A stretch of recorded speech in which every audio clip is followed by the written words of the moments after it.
जय जिनेन्द्र एवरीवन। मेरी आवाज आ रही है? जय जिनेन्द्र मैम। Yes ma'am. जय जय। श्री राम। आप लोग सब अपना वीडियो ऑन कर दीजिए।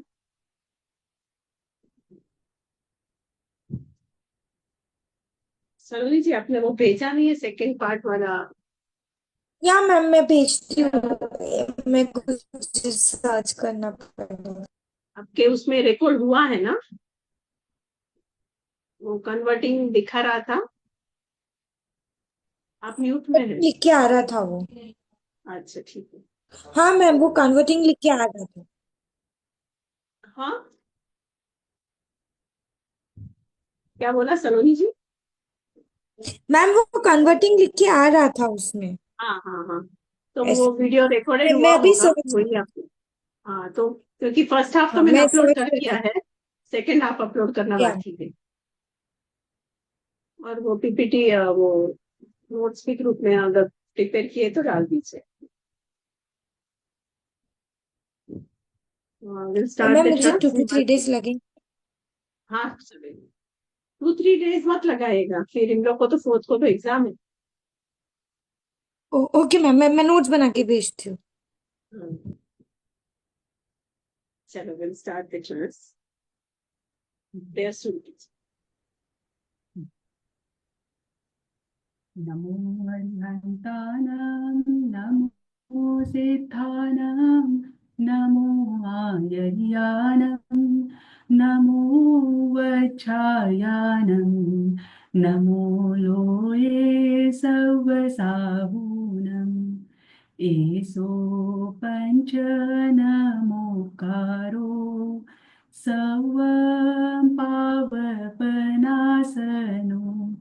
मङ्गलानं च सव्येसिन् परमं हवै मङ्गलम् परमं हवै मङ्गलम्। मैम आपने मुझे होस्ट बना दिया है क्या? नहीं बना दो। हाँ।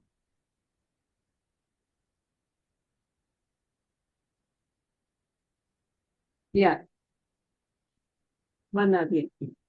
हम्म,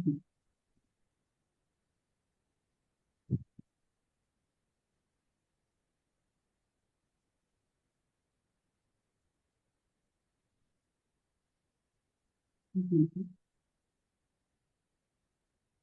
हम्म। आज मेरा विषय है जैन, बौद्ध और वेदांत दर्शन में कर्म का सिद्धांत। एक मिनट। कर्म का सिद्धांत इन तीन दर्शनों के देखने के पूर्व हम देखेंगे कि ये तीनों दर्शन कर्म और आत्मा इनका संबंध कब से मानते हैं, और कर्मवाद का जो सिद्धांत है, कर्मवाद की प्ररूपणा है, ये इनके ग्रंथ में कहाँ मिलती है। ठीक। सबसे पहली बात जो जैन दर्शन की है, जैन दर्शन आत्मा और कर्म इन दोनों का संबंध अनादिकाल से मानते हैं। संसारी आत्मा है, वो संसार से अनादि काल में रही हुई है और वो कर्म से संबंधित है, क्योंकि सृष्टि की रचना को लेकर जैन दर्शन कहता है कि वो अनादि काल से सृष्टि रही हुई है। यही मत बौद्ध दर्शन भी देता है। बौद्ध परंपरा में भी यही बताया जाता है कि कर्म और आत्मा का अनादि काल से संबंध रहा हुआ है। परंतु वेदांत दर्शन को देखें तो वेदांत दर्शन सृष्टि की रचना, सृष्टि के प्रारंभ को मानता है। उनके अनुसार सृष्टि की रचना ईश्वर ने की है या ब्रह्मा ने की है। सृष्टि की रचना होने के कारण वे कर्म और आत्मा का जो संबंध है वो अनादिकालीन नहीं मानते। दूसरी बात कि इन तीनों दर्शन में कर्मवाद की प्ररूपणा की गई है। जैसे कि हम देखते हैं कि भारतीय दर्शन में कुल 12 दर्शन हैं, और 12 दर्शनों में मात्र एक चार्वाक दर्शन ऐसा है जो कि कर्म को नहीं मानता है, पुण्य पाप और मोक्ष को नहीं मानता। पर बचे हुए बाकी के अन्य 11 दर्शन कर्म को भी मानते हैं, पुण्य पाप को भी मानते हैं, और मोक्ष के जो सुख है या कर्मों से मुक्त होने की अवस्था को भी मानते हैं। तो जैन दर्शन में कर्मवाद की प्ररूपणा होती है पूर्वों से। जैसे 14 पूर्वों की रचना गणधर करते हैं प्रत्येक तीर्थंकर के समय में। उन 14 पूर्वों में 8वां पूर्व आता है कर्म प्रवाद पूर्व, जिसमें कर्मवाद की प्ररूपणा की गई है। उसी प्रकार एक अग्रहणीय पूर्व आता है जिसमें कर्म प्रवृत्ति नामक ग्रंथ आता है, जहां पर कर्म सिद्धांत दिया गया है, जिससे जैन दर्शन मानता है। वेदांत दर्शन मानता है जो वेद है ऋग्वेद में सबसे प्रथम कर्म की प्ररूपणा की गई है, जो कि ईसा पूर्व 1200 का लिखा हुआ है। जो वर्तमान कालीन ऋग्वेद प्राप्त होता है वो ईसा पूर्व 1200 में लिखा गया है, परंतु वहां पर कर्म का अत्यंत प्रारंभिक स्वरूप मिलता है। वहां पर कर्म मात्र देवता और इंद्र आदि को यज्ञ में प्रसन्न करने के लिए वहां पर कर्म की संकल्पना दी है। कर्म एक क्रिया है, प्रवृत्ति है, इस रूप से वहां पर कर्म की संकल्पना नहीं दी है। उसके पश्चात कर्म का विशद रूप मिलता है वेदांत दर्शन में, उपनिषद में। और बौद्ध दर्शन सबसे अर्वाचीन है। सिद्धार्थ गौतम इसके प्ररूपक रहे हैं, इस कारण से इनके त्रिपिटक, जिसमें सुत्त पिटक में कर्म सिद्धांत की प्ररूपणा आती है। अब ये कर्म सिद्धांत को लेकर अन्य 11 दर्शन चारवाक को छोड़कर जो कर्म को मानते हैं, लेकिन वहां पर कर्म को लेकर अलग अलग संज्ञाएं मिलती है, जो हम देखेंगे। सबसे पहली बात, कर्मवाद का मंतव्य, यानी कर्मवाद का अर्थ क्या होता है, कर्म का अर्थ क्या होता है। कर्म शब्द क्रू धातु से बना है और क्रू धातु का अर्थ होता है क्रिया या फिर प्रवृत्ति। जो क्रिया के रूप में या प्रवृत्ति के रूप में जिसका उपयोग होता है उसे कर्म कहा जाता है। अगर हम व्याकरण के अनुसार देखें तो कर्ता जिस क्रिया को करता है उसे हम कर्म कहते हैं। इस कारण से कर्म का एक साधारण रूप से अर्थ करो तो क्रिया, हलन चलन या प्रवृत्ति के रूप में उसका अर्थ होता है। परंतु प्रत्येक दर्शन में कर्म जो है वो कर्म को आत्मा के साथ जुड़े हुए जो भावों के कारण पुद्गल आदि है या वैसे परिणाम है, उनको कर्म को लेकर बताया गया है। और ये कर्म का शब्द, ये कर्म जो शब्द है, ये प्रत्येक दर्शन में अलग अलग दृष्टि से देखने को मिलता है। जैसे कि वेदांत दर्शन कर्म को माया और अविद्या के रूप में जानता है। वहां पर अगर हम कर्मवाद का अध्ययन करने के लिए जाएंगे तो हमें कर्म माया और अविद्या के रूप में, अविद्या का अर्थ होता है अज्ञान, इसके रूप में देखने को मिलता है। बौद्ध दर्शन कर्म को वासना के रूप में जानता है। योग दर्शन और सांख्य दर्शन, इन दोनों दर्शनों में कर्म के लिए आशय शब्द आता है। न्याय और वैशेषिक, इन दोनों दर्शनों में कर्म के लिए अदृष्ट और संस्कार ये शब्द आते हैं। मीमांसक दर्शन जो कि दो भागों में विभक्त है, एक उत्तर मीमांसा और एक है पूर्व मीमांसा। इन दोनों में भी कर्म एक यज्ञ आदि अनुष्ठान के रूप में, और कर्म का जो फल है उसे भी कर्म कहा है और उसे कहते हैं वे अपूर्व। और जैन दर्शन कर्म को कर्म के रूप में जानता है। कर्म को कर्म के रूप में संज्ञा स्पेशली जैन दर्शन में मिलती है।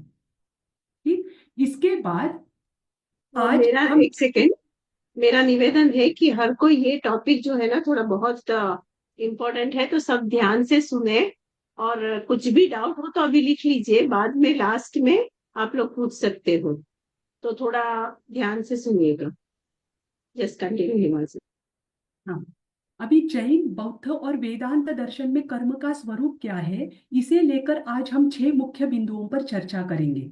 लेकिन उसके पहले 2 बिंदु यहाँ पर आगे नहीं आएंगे, वो मैं पहले ही आपको बता देती हूँ।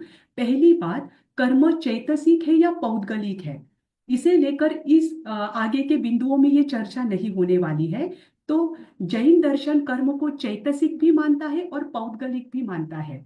जब हम जैन दर्शन में कर्म के जो 2 भेद है उनको देखेंगे कि एक होता है भाव कर्म और एक होता है द्रव्य कर्म। भाव कर्म आत्मा के परिणाम होने के कारण उसे चैतसिक यानी चेतना से उत्पन्न ऐसा चैतसिक रूप में माना जाता है। और दूसरा है द्रव्य कर्म, जो कि कार्बन वर्गणा के पुद्गल आत्मा से आकर जुड़ते हैं, उसे जैन दर्शन पौद्गलिक कहता है। और जैन दर्शन में कर्म को पौद्गलिक कहना, ये जैन दर्शन की इस विश्व को सबसे बड़ी देन है, क्योंकि बौद्ध और वेदांत ये दोनों भी दर्शन कर्म को चैतसिक ही मानते हैं।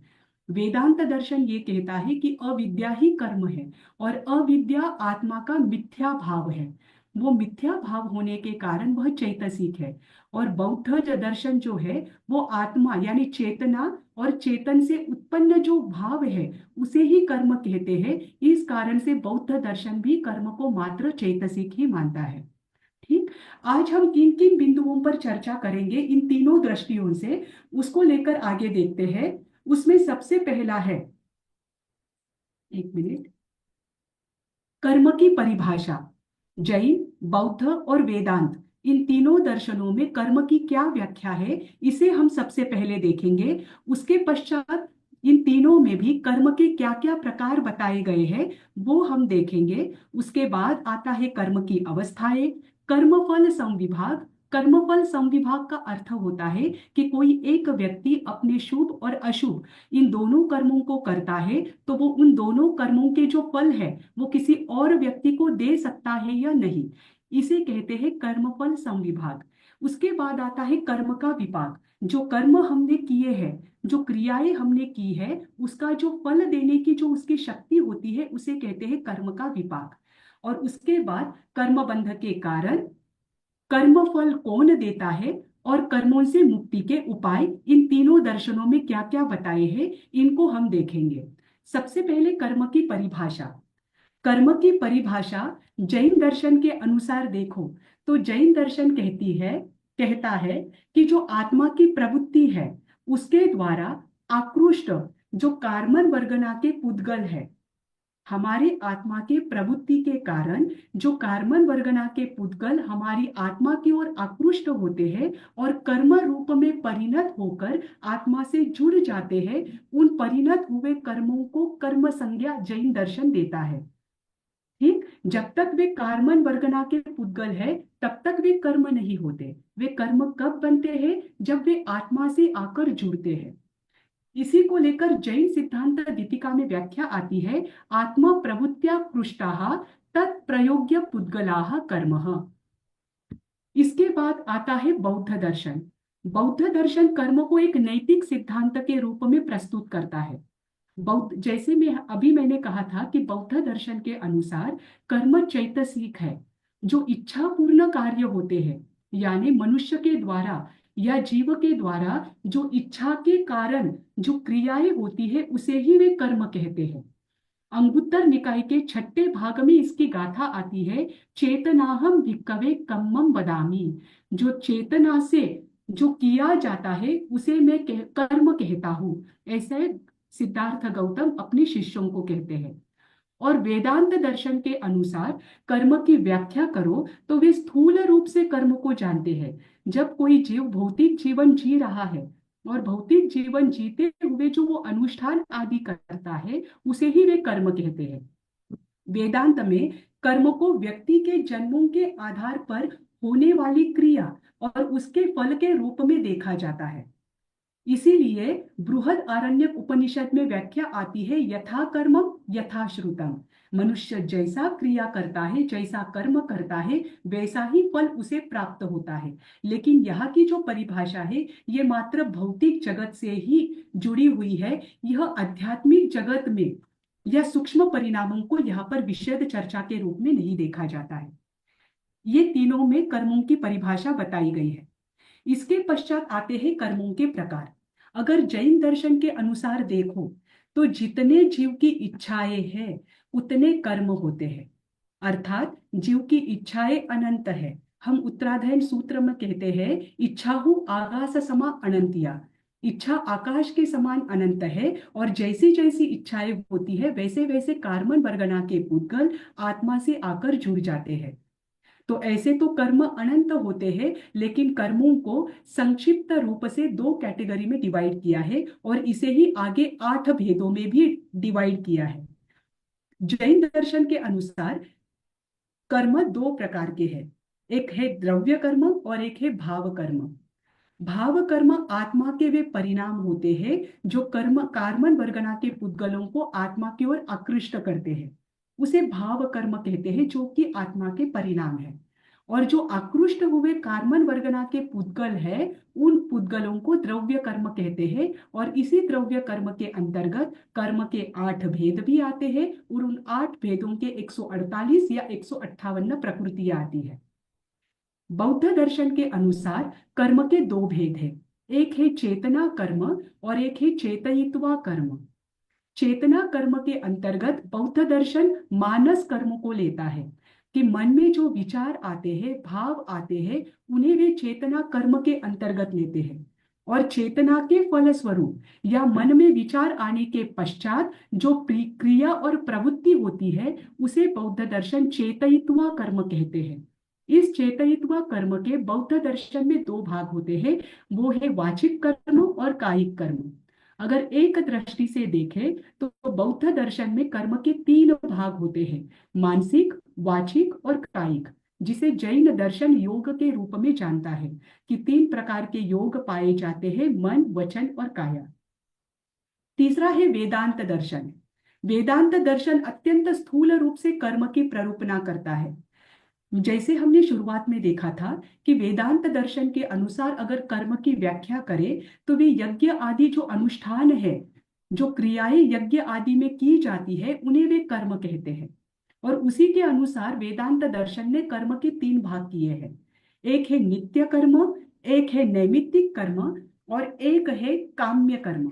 नित्य यानी सदैव जो प्रतिदिन यज्ञ आदि अनुष्ठान किए जाते हैं, उसे नित्य कर्म कहते हैं। और ये अनुष्ठान अगर जीव नहीं करता है तो उसके पाप कर्मों का बंध होता है, ऐसा वेदांत दर्शन में बताया गया है। दूसरा है नैमित्तिक कर्म। अगर सूतक, पातक आदि जो है, उस समय विशिष्ट रूप से यज्ञ आदि का अनुष्ठान करने का विधान वेदांत दर्शन में दिया गया है, और ये निमित्त के कारण होने वाले कर्म होने से इन्हें नैमित्तिक कर्म वेदांत दर्शन कहता है। और तीसरा है काम्य कर्म। काम्य का अर्थ होता है कामना, वासना, इच्छा के अनुसार या हमारी आकांक्षा के अनुसार, जैसे पुत्र आदि प्राप्ति के लिए जो विशेष यज्ञ आदि अनुष्ठान किए जाते हैं, उन्हें वे काम्य कर्म कहते हैं। अगर शॉर्ट में देखो तो वेदांत दर्शन में जो कर्म की प्ररूपणा बताई गई है, वो यज्ञ आदि अनुष्ठान के इर्द गिर्द ही बताई गई है। ठीक, इसके बाद हम अगला देखेंगे, वो है कर्म की अवस्थाएं। यहाँ पर मात्र वेदांत दर्शन और जैन दर्शन, इनकी ही कर्मों की अवस्थाएं दी गई है, क्योंकि बौद्ध दर्शन में कर्मों की अवस्थाओं का वर्णन नहीं है, कर्मों के स्थानों का वर्णन है। बौद्ध दर्शन में जैसे हमने पीछे देखा कि एक दृष्टि से 3 प्रकार बताए हैं, मानसिक, वाचिक और कायिक। इन तीनों कर्मों के स्थान बताए हैं कि मानसिक जो है उसका स्थान समुत्थान है, वाचिक का स्थान स्वभाव है और कायिक का स्थान आश्रय है। ये 3 स्थानों का वर्णन बौद्ध दर्शन में मिलता है। परंतु जैन दर्शन और वेदांत दर्शन, इन दोनों में कर्म की विविध अवस्थाएं मिलती है। वेदांत दर्शन के अनुसार देखें तो पहली अवस्था जो है वह है संचित कर्म। 3 अवस्थाएं वेदांत दर्शन में मिलती है, संचित, प्रारब्ध और क्रियमान। संचित उसे कहा जाता है जो वर्तमान में और पूर्व भव के जो कर्म है उनको संचित करके रखा हुआ है, अभी तक वे उदय में नहीं आए हैं। इस भव में और पूर्व भव में जिन कर्मों को संचित करके संग्रह करके रखा हुआ है, वह है संचित अवस्था। इसे ही जैन दर्शन में बंध अवस्था या सत्ता अवस्था के रूप में जाना जाता है। दूसरी है प्रारब्ध। जिन कर्मों का फल भोग का समय आ गया है और जो फल भोगा जा रहा है, उसे प्रारब्ध कहते हैं। तो जैन दर्शन के अनुसार अगर देखें तो जो उदय अवस्था है वो वेदांत दर्शन के समान प्रारब्ध में आ जाती है। और तीसरा है क्रियमान। वर्तमान में जो जीव कर्म कर रहा है उसे क्रियमान अवस्था वेदांत दर्शन कहता है। और यहाँ पर जैन दर्शन में उसके लिए बध्यमान कर्म ये संज्ञा आती है कि जो जीव कर्म बांधे जा रहे हैं उसे बध्यमान कर्म कहा गया है। इसके बाद जैन दर्शन में कर्म की 10 अवस्थाएं बताई गई है, बंध, उदय, उदीरना, सत्ता, संक्रमण, उत्कर्षण, अपवर्तन, अपकर्षण, निधत्ति और निकाचित। ये 10 अवस्थाएं जैन दर्शन में देखी जाती है। इसके बाद आता है कर्मफल संविभाग। कर्मफल समविभाग अर्थात कोई व्यक्ति ने शुभ और अशुभ कर्म किए हैं और उसके शुभ और अशुभ कर्म दूसरे व्यक्ति को ट्रांसफर हो सकते हैं या नहीं, या दिए जा सकते हैं या नहीं, इसे लेकर तीनों दर्शन में क्या मान्यता है। जैन दर्शन कहता है अन्येसी कम्मम अन्येसिम भुंजई, ऐसा कभी नहीं होता कि कर्म किसी और ने किया है और भोगने वाला कोई और हो। जो जीव कर्मों का करता है वही कर्मों का भोगता होता है। इसीलिए कर्मफल संविभाग जैन दर्शन नहीं मानता। बौद्ध दर्शन में ये कहा गया है दानम धम्मम च यदित्तम पुण्यम तम अनुपपज्जति, ये खुद्दक पथ में कहा गया है। उनके अनुसार दो प्रकार के कर्म होते हैं, एक शुभ और अशुभ। उसे लेकर बौद्ध दर्शन में नाम आते हैं कुशल कर्म और अकुशल कर्म। कुशल कर्म यानी जो पुण्य कर्म है, शुभ कर्म है, और अकुशल कर्म का अर्थ होता है जो अशुभ कर्म है और पाप कर्म है। तो सुत्त निपात में बोधिसत्व का एक उल्लेख आता है, वहां पर वर्णन किया है। बोधिसत्व अपनी भावना बताते हैं। बोधिसत्व कहते हैं कि मैं ये संपूर्ण विश्व को अपने कुशल कर्मों का संविभाग करना चाहता हूँ, अर्थात मेरे जो कुशल कर्म है उनका फल ये मैं संपूर्ण विश्व को देना चाहता हूँ। तो इस दृष्टि से देखो तो बौद्ध दर्शन ये मानता है कि जो पुण्य कर्म है, जो कुशल कर्म है, उसका फल हम दूसरे के साथ शेयर कर सकते हैं। हम अपनी अगली पीढ़ी को कहिए या दूसरे व्यक्ति को कहिए, अपने पुण्य कर्म जो है उसके फल को दे सकते हैं। और तीसरा है वेदांत दर्शन। वेदांत दर्शन के मनुस्मृति में कहा गया है कि राजा दोषान प्रजाभ्य, अर्थात राजा अपनी प्रजा के कर्मों का भागीदार होता है। इस वाक्य से हमें ध्यान में आता है कि राजा प्रजा के पुण्य कर्म हो या पाप कर्म हो, उन दोनों का भागीदार होता है। और यही से वेदांत दर्शन में पितृ श्राद्ध पक्ष आदि की परंपरा शुरू होती है। वेदांत दर्शन ये मानता है कि अपने जो पूर्वज आदि है, इनके शुभ और अशुभ दोनों कर्मों का फल हमें मिल सकता है। पर इन तीनों में जैन दर्शन की मान्यता जो है कि हमारे कर्म हमारे होते हैं और हमारे अन्य जीव है उनके कर्म उनके होते हैं, कहीं पर भी कर्म फल का संविभाग नहीं होता। ये जैन दर्शन की स्पष्ट मान्यता है। उसके बाद आता है कर्म का विपाक, कृत कर्मों का फल। कर्म का विपाक दो प्रकार का होता है, एक होता है नियत विपाक और एक होता है अनियत विपाक। नियत विपाक का अर्थ है कि जिस कर्मों को किया है उन कर्मों को भोगे बगैर हमें उन कर्मों से मुक्ति नहीं मिल सकती। उसे नियत विपाकी कर्म कहते हैं कि जो कंपलसरी उसका फल देने ही वाले हैं। और दूसरे होते हैं अनियत विपाकी। कुछ कर्म ऐसे होते हैं कि जो बांधे तो जाते हैं लेकिन उसका भोग करना जरूरी नहीं होता है, आवश्यक नहीं होता है। कभी कभी जीव उसे पहले ही भोग लेता है, कभी कभी उनका संक्रमण कर देता है, या कभी कभी तपश्चर्या आदि से वे अपने आप झड़ जाते हैं। उन्हें अनियत विपाकी कर्म कहते हैं। तो चाहे जैन दर्शन हो, चाहे बौद्ध दर्शन हो, चाहे वेदांत दर्शन हो, ये तीनों भी दर्शन कर्मों को नियत विपाकी और अनियत विपाकी दोनों के रूप में देखते हैं। ये तीनों भी दर्शन ये मानते हैं कि कुछ कर्म ऐसे होते हैं कि जिनको भोगना ही पड़ता है और कुछ कर्म ऐसे होते हैं कि जिनको भोगने की कोई आवश्यकता नहीं है, वे हम तपश्चर्या आदि से उनको झड़ा सकते हैं। ये मान्यता तीनों दर्शनों में समान है। फिर उसके बाद आता है कर्म फल की प्राप्ति। जैसे कि मैंने शुरुआत में कहा था कि कर्म फल की प्राप्ति यानी कर्मों का फल हमें देता कौन है। जैन दर्शन और बौद्ध दर्शन ये सृष्टि को अनादिकालीन मानते हैं, इस कारण से ये कर्मों का संबंध भी अनादिकालीन मानते हैं। लेकिन वेदांत दर्शन सृष्टि का प्रारंभ दिखाते हैं। वेदांत दर्शन का ये कहना है कि इस सृष्टि का किसी ना किसी ने प्रारंभ किया है और उसे ही वे ईश्वर की संकल्पना या ईश्वर की संज्ञा देते हैं। उनका ये कहना है कि जैसे सृष्टि की रचना ईश्वर ने की है तो कर्मों का फल भी हमें ईश्वर ही देते हैं। पर इसे जैन और बौद्ध ये दोनों भी दर्शन स्वीकार नहीं करते हैं।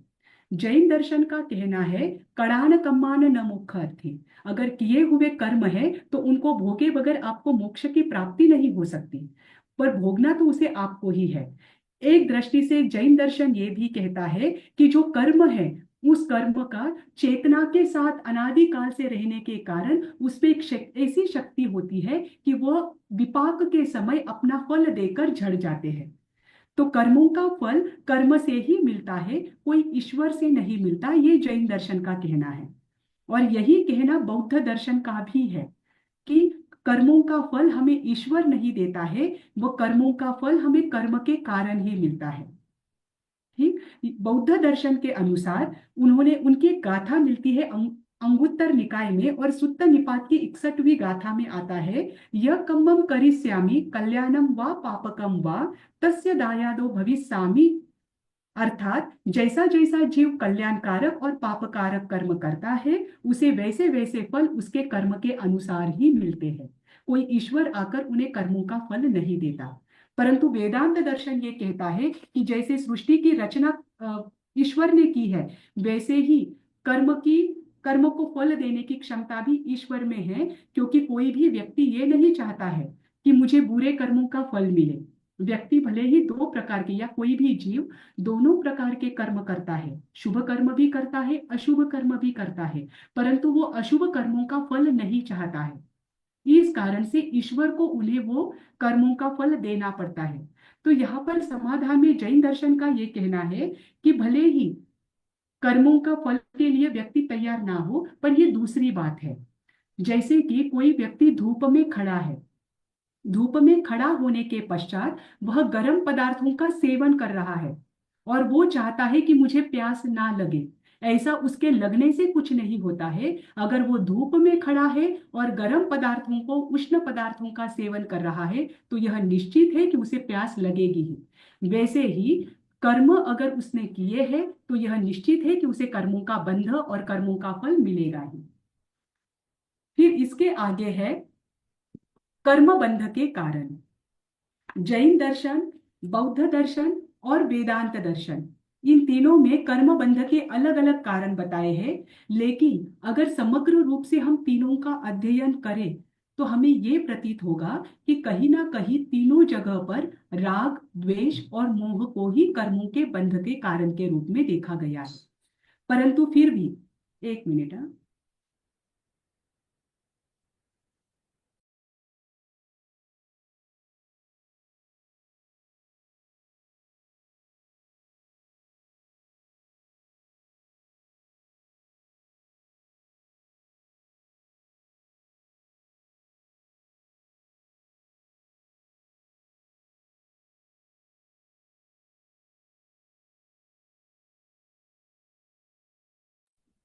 ये लिंक एंड करके मैं दूसरी लिंक भेजती हूँ, क्योंकि ये अभी सॉरी, 9 मिनट में खत्म नहीं होगा ना आपका प्रेजेंटेशन। कदाचित हो भी जाए। हाँ, क्या फिर करूं? क्वेश्चन पूछने हैं, डाउट पूछने, ये 9 मिनट ही बाकी है, तो दूसरी लिंक चलेगा भेजूं? तो वापस, हाँ ठीक है मैम, फिर मैं लेफ्ट कर देती हूँ और वापस जुड़ती हूँ। हाँ हाँ।